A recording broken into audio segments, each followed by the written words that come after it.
بسم الله الرحمن الرحيم. السلام عليكم ورحمة الله وبركاته. الحمد لله الذي جعل الحياة والموت آيتين من آياته، والصلاة والسلام على نبينا محمد وعلى آله وصحبه أجمعين، أما بعد. أيها الباب، فإن الحب والموت من أعجب الأمور التي تؤثر في حياة الإنسان، فالحب يملأ القلوب أملا وسعادة، والموت يذكرها بفناء الدنيا وقرب الآخرة.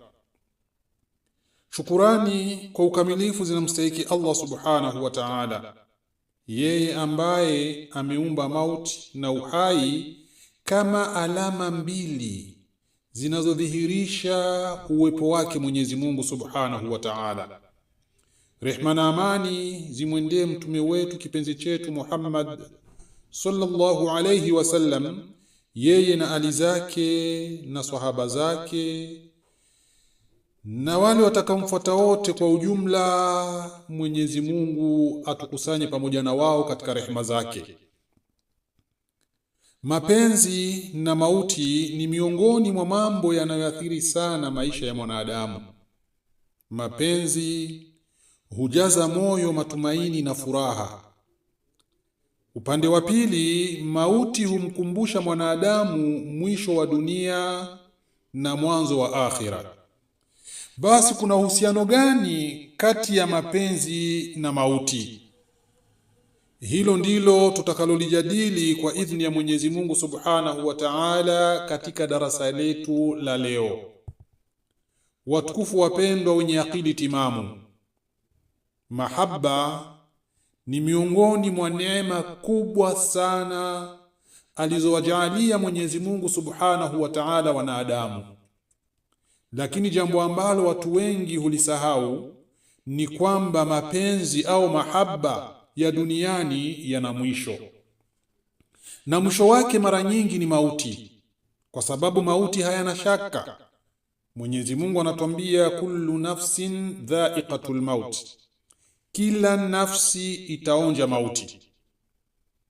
Wapenzi wawili wanaweza kupendana sana, lakini siku moja tu mmoja wao ataondoka duniani. Mume atamwacha mke wake au mke atamwacha mumewe.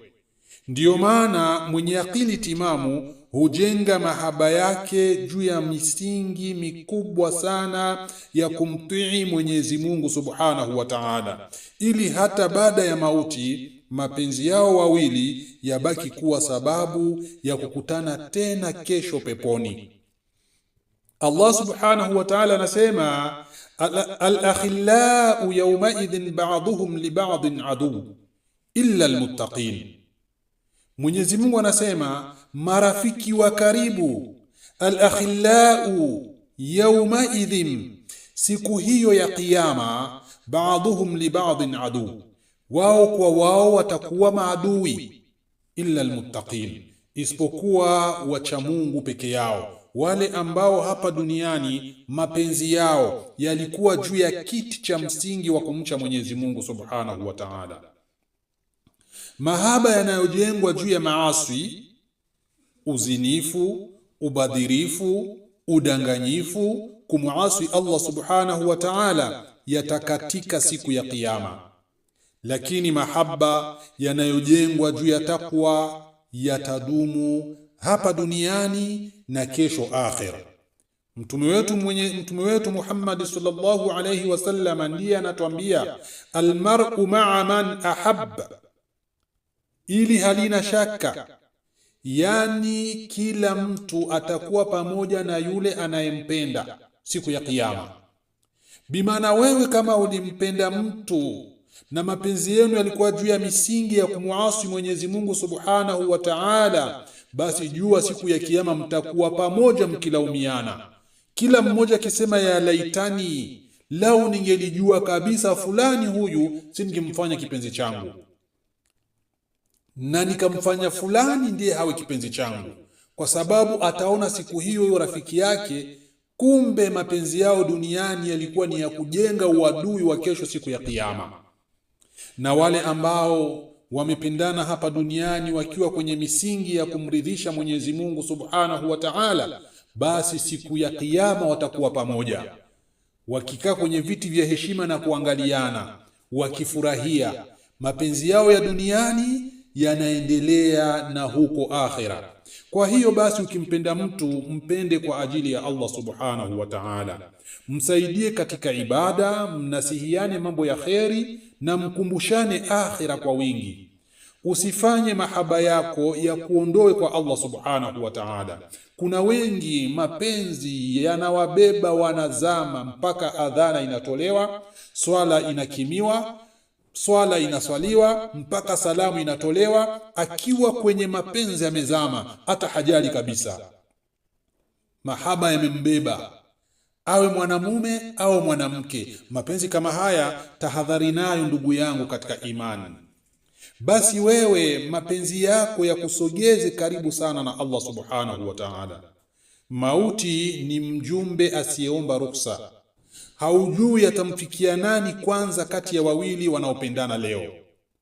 Hivyo mahaba ya kweli si yale ya maneno matamu peke yake, bali ni yale yanayomwandaa mpendwa wako kwenda kukutana na Mwenyezi Mungu Subhanahu wa Ta'ala akiwa na kalbin salim, na moyo uliosalimika.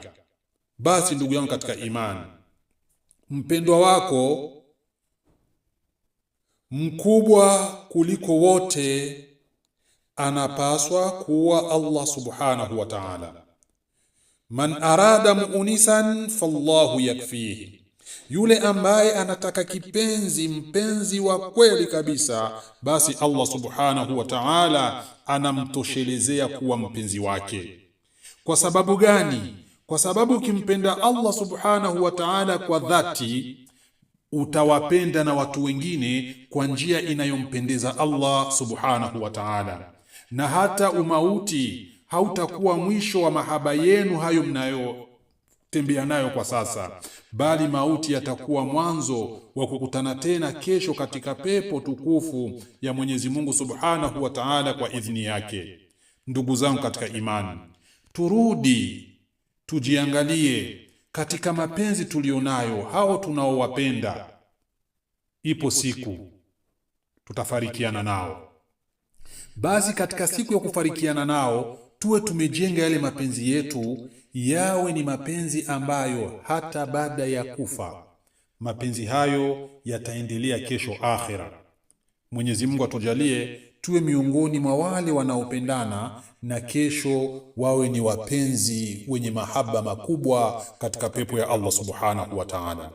Wabillahi tawfiq. Assalamu alaikum wa rahmatullahi wa barakatuh.